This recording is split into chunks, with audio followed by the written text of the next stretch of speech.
Kalau Tokotekino itu adalah dia bisa sampai 5 tahun, dan ketika kontrak kedua tahun ke-5 itu bisa bawa keluarga ke sana. 1, 2, 3. Alumni bicara. Assalamualaikum warahmatullahi wabarakatuh. Waalaikumsalam warahmatullahi wabarakatuh. Perkenalkan, saya host yang ditunjuk oleh Ketua Umum. Jadi perkenalkan, nama saya M. Sukri Sopamena. Saya alumni dari Teknik Kimia, Kanda-Kanda Teknik Kimia Politeknik Negeri Ujung Pandang, angkatan 96.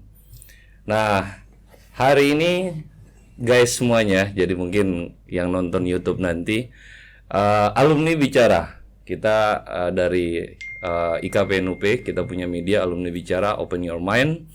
Nah, pada hari ini kita akan membahas perihal mengenai kesempatan berkarir di luar negeri, khususnya di Jepang. Nah, saya kedatangan, saya punya senior semuanya, senior-senior yang teristimewa, dan biasanya di awal itu ada perkenalan. Jadi mungkin nantinya kegiatan podcast ini kita 30 menit lebih, kita akan diskusi mengenai kesempatan berkarir di luar negeri, khususnya di Jepang. Mungkin pertama silakan dari Kak Nas, Kak Sarip, silakan memperkenalkan diri dulu sebelum kita membahas lebih jauh terkait kesempatan berkarir. Ya, saya persilahkan. Ya, nama saya Muhammad Nasrun. Saya berasal dari perusahaan Jepang juga di Kota Batam. Wah, luar biasa. Namanya PT Nissin Kogyo Batam. Nissin ya? Nissin Kogyo Batam. Siap. Nah, dia perusahaan itu ada perusahaan elektronik, membuat elektron gun dalam suatu tabung TV. Ya. Jadi saya 12 tahun di situ berkarir. Faktor perkembangan teknologi, akhirnya saya di PHK. Lalu saya berkarir lagi di perusahaan Jepang juga. Baik. Perusahaan oil and gas. Ya. Namanya Toyo Kanetsu. Ya. Toyo Kanetsu Indonesia, sama-sama perusahaan Jepang. Ya. Saya berkarir di sana karena faktor bahasa Jepang. Jadi saya mau perkenalkan diri saya dalam bahasa Jepang. Wah, luar biasa. Kalau bahasa Jepang silahkan. Jadi namaste. Iya. Nasrum tomoshimasu. Wah. Sulawesi Karamasta. I am to Batam. Hajimemashite. Saya kurang ngerti lagi itu. Saya kira cukup dari saya mungkin. Sebelumnya karena Stabe alumni dari Teknik Mesin ya. Mesin 91. 91, masuk 91 berarti keluar 9, selesainya 94. Baik. Jadi Kanas alumni Teknik Mesin angkatan 91. Siap, terima kasih. Oke, berikutnya Kanda. Silakan. Terima kasih. Perkenalkan, nama saya Sarifudin Tanco. Saya alumni Elektrolistrik 92, masuk 92, selesai 96. Sedikit saya. Hai, minasan konbanwa. Watashi no namae wa Sarifudin desu. Sari no yonde kudasai. Hai, yoroshiku onegaishimasu. Ya, jadi kayaknya pemirsa kalau beliau-beliau ini bicara bahasa Jepang, saya jadi saya cuma taunya Ajinomoto kalau gitu. Jadi itu ucapan perkenalan. Oh, perkenalan ya, siap. Jadi Ajinomoto itu perkenalkan, nama saya Sarif. Ya. Sarifudin, biasa disebut Syari. Ya. Atau senang berkenalan dengan Anda. Oh, baik. Jadi Kanas dari Teknik Mesin, kemudian Kak Sarip dari Teknik Elektro. Nah, yang menariknya adalah sekarang ini ya luar biasa, maksudnya menariknya dari Teknik Mesin dengan Teknik Elektro bisa bahasa Jepang. Nah, menarik buat saya sebenarnya untuk mengulas ini bahasa Jepang dulu lah gitu kan ya. Artinya saya punya senior di depan ini kan bukan dari sastra sebenarnya. Nah, saya mau tahu dulu sebenarnya kenapa bisa ngobrol ya komposisinya Jepang gitu kan ya. Apakah dari kalau mungkin karena yang 12 tahun di di Nissin Mungkin apakah sering karena komunitas di lingkungan kerja itu bahasa Jepang, berarti secara otomatis bahasa Jepang. Kak Sarif seperti apa juga mungkin komunikasi ke luar negerinya pakai bahasa Jepang, mungkin seperti itu. Nah, apakah benar itu? Seperti itu? Benar, karena hari-hari kami dengan orang Jepang, akhirnya komunikasi kami juga seperti begitu. Oh begitu ya. Hari, karena kalau cepat kita tangkap bahasa itu kalau orang marah. Iya. Oh siap. Langsung marah langsung tangkap ya. Siap. Nah kalau Kak Sarif bagaimana Kak? Kalau saya di 97 memang pernah ke Jepang. Oh, siap. Sampai tahun 2000 saya di Komatsu.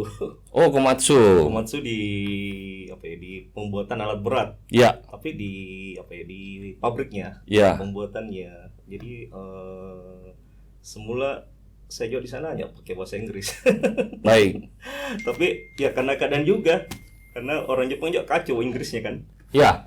Kacau Inggrisnya. Jadi di sana memang ada satu orang yang bisa bahasa Inggris, tapi kan kalau bahasa Jepang itu ya jadi kita harus mau nggak mau karena keadaan kerja. Ya. Keadaan kerja harus bisa. Artinya kalau saya lihat kan kalau mungkin kayak Kak Sarif berarti kan dalam bentuk dokumen perusahaan itu kan semuanya Jepang pastinya, walaupun ada Inggrisnya pasti ada Jepangnya. Secara otomatis kan pasti bisa juga gitu, apalagi karena saja yang di Batam tapi perusahaannya Jepang bisa, apalagi yang memang benar-benar tinggalnya di Jepang. Pasti kan kalau kayak saya dulu lanjutnya di Jawa gitu, tadinya tidak tahu bahasa Jawa, tinggal di Semarang, akhirnya bisa bahasa Jawa karena lingkungannya lingkungan Jawa, gitu kan, mungkin seperti gitu ya. Jadi bukan dari sastra sebenarnya kita ini luar biasa. Jadi yang tadi saya sampaikan di awal kanda-kanda semuanya. Jadi hari ini kita mencoba membahas untuk kesempatan berkarir, khususnya karena tadi pembukaannya pakai bahasa Jepang gitu kan ya, khususnya di Jepang. Karena menjadi impian sih semua orang ya. Kalau semua ketika orang selesai dari kuliah, kemudian dia mencari kerja, kemudian dia diterima di luar negeri, mungkin menjadi kebanggaan tersendiri buat dia dengan keluarga mereka gitu kan untuk kerja di Jepang. Nah, saya mau tahu dulu sebenarnya perbedaan.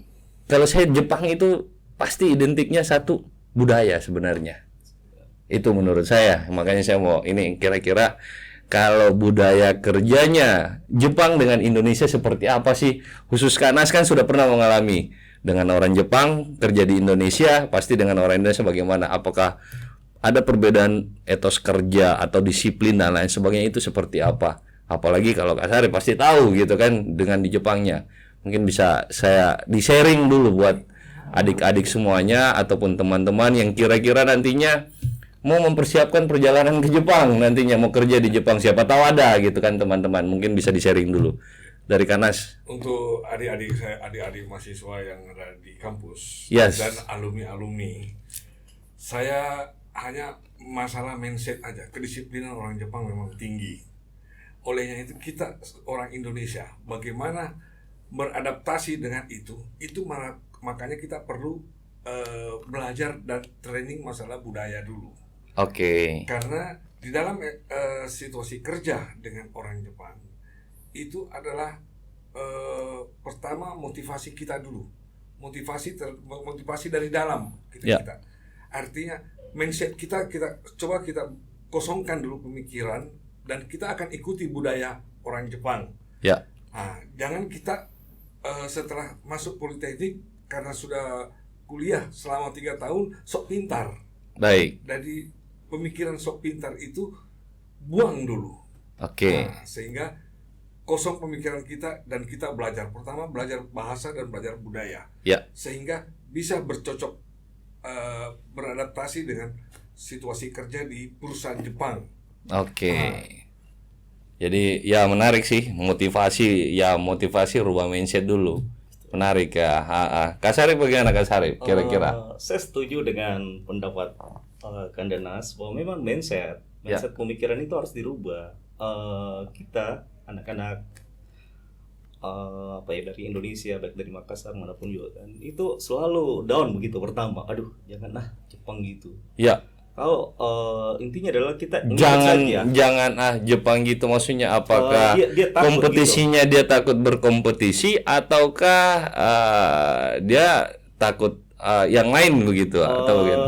Dia seolah-olah nggak percaya diri gitu, Oke. down gitu kan. Oh, iya. Karena dia nggak mau mengikut dari aturan yang ada diikuti oleh Jepang. Iya. Maunya apa yang dibawa di sehari-harinya, Ya. dia mau terapkan juga di perusahaan itu. Oke. Tapi ketika kita ikuti itu adem sekali, enak gitu. Enak kita kadang juga nggak masuk akal. Contoh kalau gaya berdiri itu saya berdiri nggak apa-apa. Ya, betul. Di Jepang itu dilarang berdiri begini, Oke. dilarang begini atau begini kan, Ya. dilarang.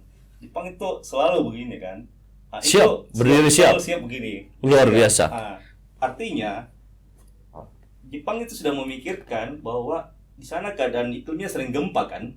Siap. Ketika Anda memasukkan celananya di kantong gini tiba-tiba jatuh, itu muka duluan yang jatuh. Oh, baik. Tapi kalau Anda siap begini, tangan duluan bisa memegang. Refleksnya ya.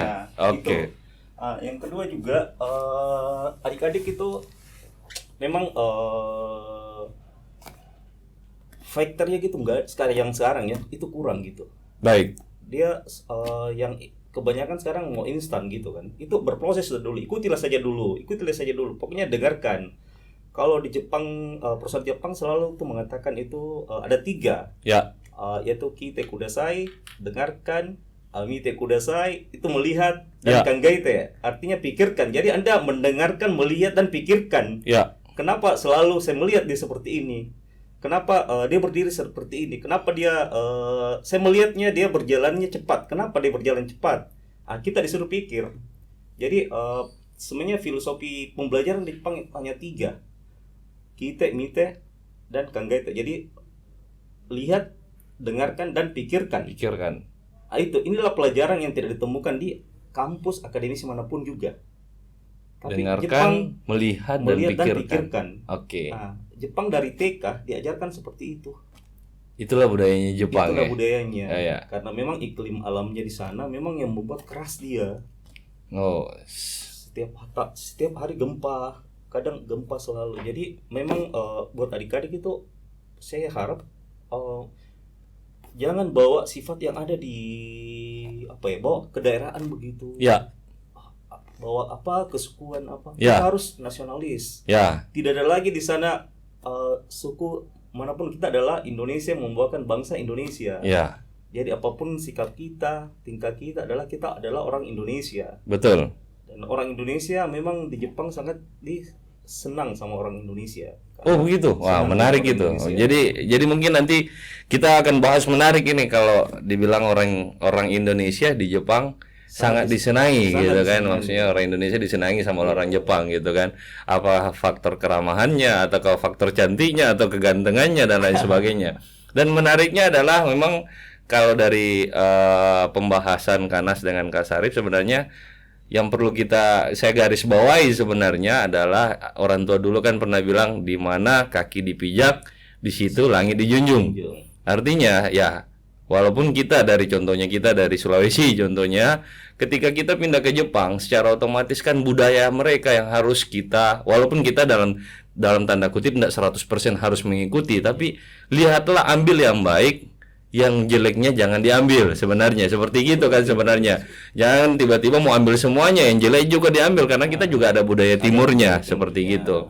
Jadi menarik sebenarnya. Nah, yang ingin saya tanyakan sebelum lanjut lebih jauh lagi, karena sekarang aktivitas di kampus ya Kanas ya. Kampus. Oke, jadi Kanas ini teman-teman semuanya ini aktivitas sebagai pengajar di kampus Politeknik Negeri Ujung Pandang. Mengabdi kembali Kanas ya. Mengabdi kembali. Nah, kalau Kak Sarif ini sebagai aktivitasnya di mana? Saya dari 2018 aktif di pengembangan sumber daya manusia untuk berkarir di Jepang. Jadi luar biasa. Ya, memang di 2018 itu memang ada suatu aturan di Jepang yang sementara digodok. Ya. Kita selalu menunggu kapan aturan pastinya datang itu kan. Ternyata di April 2019 itu itu sudah fix ada aturan yang untuk ke Jepang. Ya. Ada namanya visa Tokutegino Ya. atau specialist skill worker. Oke. Jadi siapa saja yang bisa ke Jepang? Ya. Sebenarnya kesempatan besar sekali buat adik-adik kita yang ada di Politeknik, baik dia jurusan mesin, elektro, sipil, semua jurusan yang ada di Politeknik itu sangat berprospek untuk ke sana. Ya. Kenapa? Jepang sekarang adalah memasuki pasca krisis tenaga kerja. Oh, Karena manusia Jepang semakin berkurang. berkurangnya Manusia- karena sumber daya tingkat kematian tinggi, tingkat kelahiran tingkat kelahiran rendah, Ah. dan tingkat kematian tinggi. tingkat kelahiran rendah, tingkat lansia yang banyak. Mulai banyak, ya. Jadi di sana kalau kita kan tenaga muda di 2022 itu Indonesia dapat bonus demografi kan. Ya. Kalau di Jepang itu bonus demografinya nggak seperti itu. Dia dapat di lansia yang jauh lebih banyak dibandingkan usia produktif. Oh, Jadi tenaga-tenaga tua itu yang karena di sana orang melahirkan juga ada yang 1 anak, 2 anak, bahkan untuk tingkat perkawinan di sana itu sangat minim. tingkat perkawinan sangat iya, minim. Untuk Sementara di mempunyai- Indonesia perkawinan banyak, ya kan? Kadang 1 kali, 2 Ah. kali, ya kan, luar biasa. bahkan pemerintah Jepang sekarang ya mensubsidi untuk memberi bonus kan. Siapa Ya. yang menikah punya anak 1 anak ada bonusnya itu di 30.000 yen per bulan. Tapi menariknya begini, maksudnya kenapa sampai tingkat perkawinan di sana rendah? Pernah enggak, maksudnya dari Kanda Sarip sendiri, pernah tahu enggak kenapa tingkat perkawinan? Apakah ada sesuatu mungkin ya tradisi mereka ataukah bagaimana gitu kan? Apakah kalau dalam tanda kutip berhubungan begitu aja ya, tidak tanpa perlu perkawinan dan lain sebagainya. Kalau kita kan perkawinan di Indonesia luar biasa tinggi, ya kan? Iya. Sangat luar biasa. Kalau dibilang itu ada hoax bilang 1, 2, 3 kali itu, wah banyak peminatnya di sini, senior. Ya kan? Mereka punya perhitungan sendiri, Pak. Iya. Oh begitu. Mereka punya perhitungan sendiri. Punya anak banyak biaya. Iya, betul. Punya anak banyak biaya. Sementara kita dulu orang tua punya anak banyak rezeki. Mereka punya kalkulasi matematik yang tinggi, Pak. Iya. Artinya begini. Mereka orang di sana, mereka belum mengatakan beragama di saat mereka belum taat Oh dalam baik. suatu agama. Ya. Nah, mereka belum mengakui satu agama terhadap dirinya kalau mereka belum taat satu agama. Satu agama. Begitu ya. Dia Iya. punya budayanya ya. Iya. Dan ya pada akhirnya sebenarnya saya pikirnya ya, maksudnya saya juga baru tahu ternyata tingkat maksudnya untuk perkawinan di sana luar biasa rendah, sangat rendah ya. Justru populasi orang tua sana semakin banyak. Semakin banyak. Ya, hanya Karena kan umur bertambah. Ya. Nah, sekarang inilah kesempatan anak-anak muda Indonesia, khususnya ya Politeknik Ya. Makassar, itu kesempatan bisa berkarir di Jepang. Kesempatan bisa berkarir. Kesempatan Oke. bisa berkarir di Jepang. Memang saat ini informasi ini minim sekali yang ketahui. Hanya kebetulan saya juga biasa memang berkecimpung di pengembangan sumber daya manusia. Baik. Jadi kita tidak sulit untuk berkarir di sana. Ya. Ya ada beberapa poin yang kita harus tandaikan, yang harus penuhi. Jadi visa Tokutegino itu adalah sama dengan visa kerja. Dulu Jepang melarang untuk ada namanya TKI, semuanya namanya magang. Ya. Dulu magang yang dilakukan oleh Disnaker, BLK. Nah, Ya, yang itu tahu. BLK kan biasa 3 tahun. Ya, 3 dulu kan tahun. program-program BLK 3 tahun rekrut ke 3 Jepang. tahun ke Jepang. Ya. Nah, sekarang justru pemerintah Indonesia itu memberi kesempatan kepada lembaga-lembaga yang bergerak di bidang pengembangan sumber daya manusia ke Jepang, Ya. untuk bisa mampu bersaing juga dengan yang diadakan oleh sekarang tidak ada BLK lagi, oleh Disnaker. Ya. kalau di Snaker itu magang juga tapi dengan sponsor IM terus AM Jepang gitu kan. Baik. Nah, kalau di swasta itu dia sendiri juga. Dia memang dari perusahaan Jepang di sana ada namanya Kumiai. Kumiai itu adalah sama dengan outsourcing kan. Oke. Yang jadi outsourcing yang ke perusahaan itu. Jadi yang disebut AO, Angkutan Acceptor. Nah, di Indonesia namanya SO, Sending Organizer. Oke. Yang bisa mengirim. Sending kan berarti mengirim ya. Nah, itu untuk magang, untuk magang. Untuk magang. Nah, sekarang, magang itu berapa lama kan? Dulu 2-3 tahun, sekarang 3-5 tahun. Baik. Nah, sekarang Tokutekino. Tokutekino itu apa perbedaan magang atau Ginojisho dengan Tokutekino? Ya. Tokutekino itu adalah specialist care worker, artinya tenaga kerja yang spesialis. Ya. Perbedaannya itu adalah kalau magang 3 tahun itu harus balik ke Indonesia lagi. Iya. Harus kembali ke Indonesia lagi kan, pulang ke Indonesia lagi, baru melamar lagi untuk bisa kerja di sana. Ya. Tapi kalau Tokutekino itu adalah dia bisa sampai 5 tahun dan ketika kontrak kedua tahun ke-5 itu bisa bawa keluarga ke sana.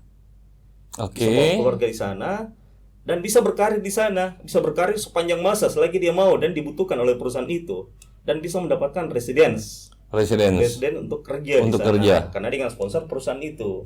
Nah, sekarang adik-adik atau seluruh masyarakat Sulawesi Selatan maupun Indonesia yang mendengar acara ini, ayo kita rame-rame ke Jepang. Sekarang Jepang buka loh besar-besaran karena memang krisis tenaga kerja. Sekarang ini ya saat ini masa pandemi ini mereka tetap buka atau kemarin kan kalau masa pandemi takutnya kan lagi lockdown ini. Indonesia apalagi dibilang Indonesia, Malaysia dan beberapa negara lain itu melarang dari Indonesia datang. Nah, ini bagaimana dengan Jepang? Kemarin Jepang ditutup di bulan April, di tanggal 22. Ya. Tapi alhamdulillah di bulan Oktober, 1 Oktober itu Jepang sudah membuka lebar-lebar. Siapapun mau masuk dengan catatan ketika masuk ke Jepang pertama harus swab dulu. Harus swab 72 jam sebelum tiba di Jepang. Berarti 3 hari. Swab dulu ya. Swab dulu, habis itu swab naik ke bandara, tiba di bandara harus dia di karantina mandiri dan tidak boleh menggunakan transportasi umum. Harus dijemput pakai transportasi pribadi. Oke. Itu untuk peserta magang maupun toketegan. Habis itu masuk di karantina mandiri yang disiapkan oleh perusahaan di sana selama 14 hari. Ya. Dari 14 hari inilah mereka dipantau. Ya. Bagaimana keadaannya? Ketika tidak terjadi apa-apa, maka diperbolehkan boleh masuk ke kerja. Lingkungan kerja. Iya. Oke.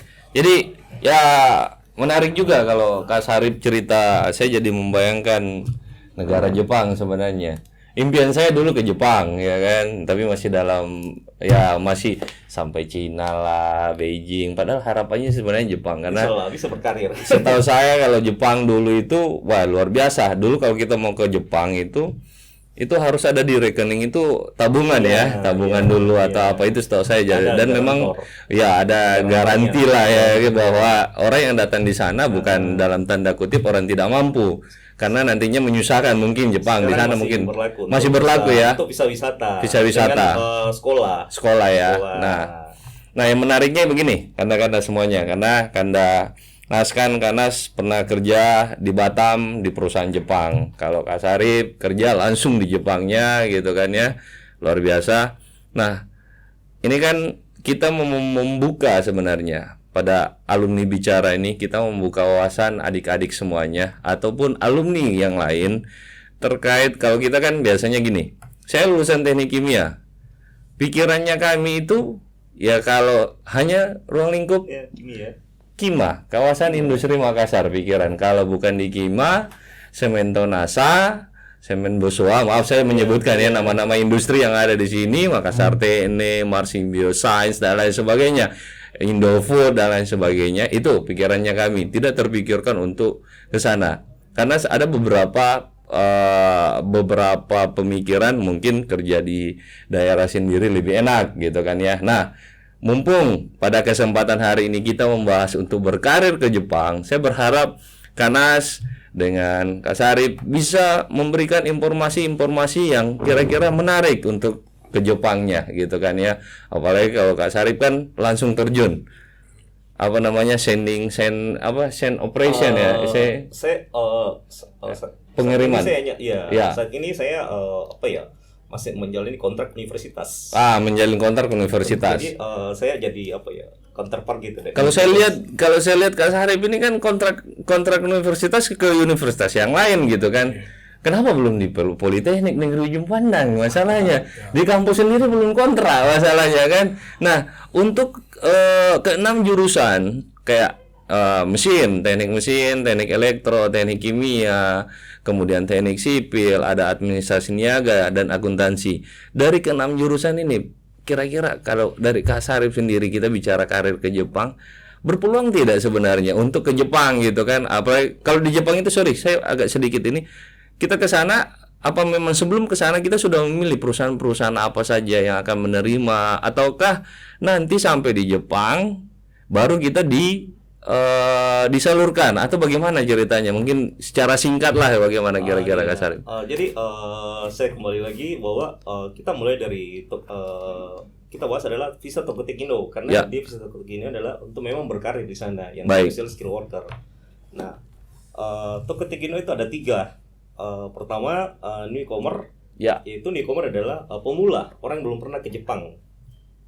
Itu persyaratannya mempunyai N4 atau JFT Basic dan JFT Skill. N4 itu berupa JLPT yang dilakukan oleh Japan Foundation. JFT Basic juga begitu yang dilakukan oleh Japan Foundation. Begitu juga dengan JFT Skill. Skillnya untuk di Indonesia ada baru 4. Food, perikanan, pertanian, kaigo atau perawat, serta peternakan. Jadi mereka harus untuk newcomer ini harus memiliki N4 dan JFT Skill. Untuk N4 JLPT itu baru ada di Makassar, ada di UNAS. Itu di bulan Juni, minggu pertama. Tapi di universitas besar lain kayak Manado, Bali itu sudah ada. Kalau JFT Skill itu bisa baru ada di Jawa, Jakarta, Bandung, Surabaya. JFT Skill ini JFT Skill dan JFT Basic. Itu semacam tes bahasa. Semacam tes bahasa atau sertifikatnya dia atau bagaimana? Jadi kalau JFT Skill tesnya itu dia melalui komputer gitu, online dia kan. Jadi kita berhadapan dengan PC. Soalnya dari situ itu ada 120 soal itu 60 menit. Itu terdiri dari tata bahasa, bacaan, dan pendengaran. Begitu juga dengan JLPT. Hanya JLPT itu dalam bentuk tes tulisan kertas, kita berhadapan gitu. Kalau JFT Basic kita hanya berhadapan dengan PC monitor. Dari situ kita yang ujikan di situ dan hasilnya cepat. Kalau JLPT itu kita kayak ujian gitu, ujian biasa. Bangsa Indonesia. Betul. Gitu. Lalu kalian ingin membawa bangsa Indonesia ke negara lain. Jadi mindset pemikirannya bahwa saya bukan orang Indonesia. Saya adalah orang Indonesia. Bukan orang Sulawesi Selatan aja. Bahwa kalian adalah orang dari Sabang sampai Merauke. Jadi kami di Batam itu justru mindsetnya itu mindset internasional. Wah, luar biasa. Mindsetnya mindset internasional gitu kan. Luar biasa. Karena kalau yang kita hadapi orang Jepang, orang Singapura, orang Korea, seluruh dunia kumpul ya. Seluruh dunia kumpul. Justru mindset kita orang Indonesia. Bukan membawa nama Sulawesi Selatan aja. Betul. Kalian juga bisa menjelaskan Pulau Jawa itu seperti apa terhadap orang Jepang. Betul. Begitu mindsetnya kita melihat kepada adik-adik, melihat mindset itu perluas lah. Dan mungkin satu yang kadang minder, kalimat keminderan itu maksudnya gini, terkadang kan orang kita melihat mungkin orang luar negeri dalam tanda kutip bahwa dia cerdas, pintar gitu kan ya. Nah saya mau tanya nih kan, karena kan satu lingkungan dengan orang-orang asing gitu kan ya. Nah, menurut Kanas sebenarnya biasa saja mereka kan berpikirnya, sama saja kan ya. Berpikirnya begini, Ya. jika engkau melihat seseorang itu cerdas, engkau berdiri di atas kecerdasan lebih dari dia. Oh gitu. Itu yang membuat kita pede. Ya, oke, pede dan secara di lapangannya kemampuan mereka kira-kira sama saja Oh, kan ya. enggak, justru kita lebih di atas sebenarnya. Wah, itu. Mungkin ini menjadi motivasi buat adik-adik semuanya. Silakan ke Jepang karena kan rata-rata satu minder itu. Wah, orang kalau sudah tidak pede, Ya. tidak pede itu padahal dari sisi dia punya kemampuan tuh luar biasa, pintar, ya kan, menguasai alat ini dan lain sebagainya. Tapi ketika berhadapan dengan orang luar gitu kan ya, dia langsung minder, tidak pede. Nah, kalau ketika sudah tidak pede, otak jadi buntu jadinya. Mohon maaf ini kan ya. Nah, hari ini kita sepakat bahwa kita sebenarnya bagus kita. Iya. Skill kita luar biasa. Betul. Iya kan ya, dari sisi keilmuan juga kita luar biasa gitu kan ya. Iya. Jangan pernah jangan pernah kita jadi kurang pede gitu kan. Justru kita harus yang tadi dibilang Kanas. Iya. Orang cerdas kita harus berdiri di atas Lebih cerdas. lagi. Kemampuan Sehingga kita kemampuan skill orang Indonesia Ya. kalah dengan orang Jepang. Yes. Hanya memang segi kedisiplinan Disiplin, Jepang ya. jauh lebih baik, Ya. mendengarkan. Itu Tapi yang- kalau kemampuan teknikal kita nggak kalah. Nah, itu yang dibilang kedisiplinan. Jadi budaya itu yang harus kita ikuti Iya. gitu kan. Tapi seandainya dipadukan kedisiplinan dan teknik skill bagus, Jepang sangat senang sama orang Indonesia. Susah aturnya. Luar biasa. Itu yang perlu. Mudah-mudahan ini ada yang nonton YouTube orang Jepang kan, langsung diajak kita ini. Kayaknya kalian harus ke Jepang ini. Nah, nih. Saya 12 tahun justru disayang sama orang Jepang ya. Oh gitu. Iya. Nah, jadi ya ini ya minta maaf nih kanda-kanda semuanya. Jadi tadi kita disampaikan kan 30 menit ya. Artinya yang saya tangkap dari pembicaraan kita bertiga, dari Kanas dan Kak Sarif. Kalau Kanas kan pengalaman di Batam di perusahaan Jepang gitu kan ya. Kemudian Kak Sarif juga pernah pengalaman kerja langsung di Jepang dan sekarang jadi semacam konsultan ya.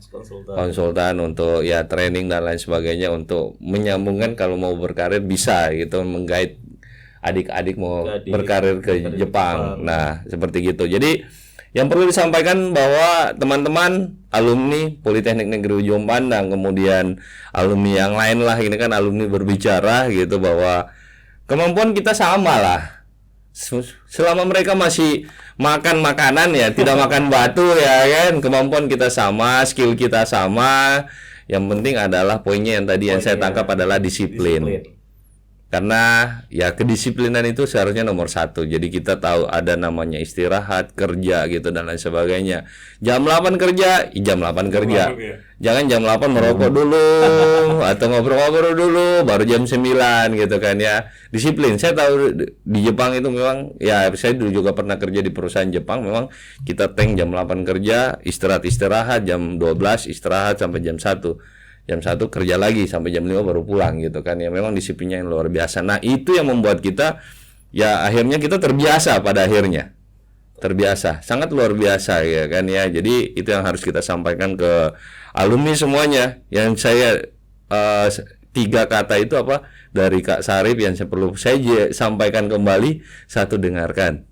Dengarkan, kemudian melihat dan pikirkan. Itu poin 3 itu yang harus kita ini kan. Memang simpel saja, cuman sangat dasar sekali. Dengar, melihat dan pikirkan gitu kan ya. Jangan dengar, melihat, tidak dipikirkan. Ya, itu bahaya itu kan ya. Mungkin seperti itu saja ya, Kanas. Ya, siap. Terima kasih Kak Sarif, terima kasih atas sharing-sharingnya. Jadi ya, yang tadi teman-teman semuanya kita sudah diskusi mengenai kesempatan berkarir ke Jepang. Mungkin ini part 1, siapa tahu nanti berikutnya ada permintaan-permintaan lagi. Ya kita bisa buat part 2 lagi nantinya ya, untuk bagaimana dan lain sebagainya. Dan harapannya adalah dari podcast ini mudah-mudahan semua alumni bisa mengetahui, oh ternyata ada alumni juga yang tadi Kana sampaikan di Batam juga tuh, Takugawa ya. Yokogawa. Ada alumni di sana luar biasa gitu kan ya. Alumni dari Kak Sarif juga ya bisa buat kita berkarir ke Jepang. Itu saja. Oke, baik kanda-kanda semuanya. hari ini kita sudah selesai berkarir dengan judul Kesempatan Berkarir di Jepang. Wabillahi taufiq wal hidayah. Wassalamualaikum warahmatullahi wabarakatuh. Alumni berbicara. Oke, siap.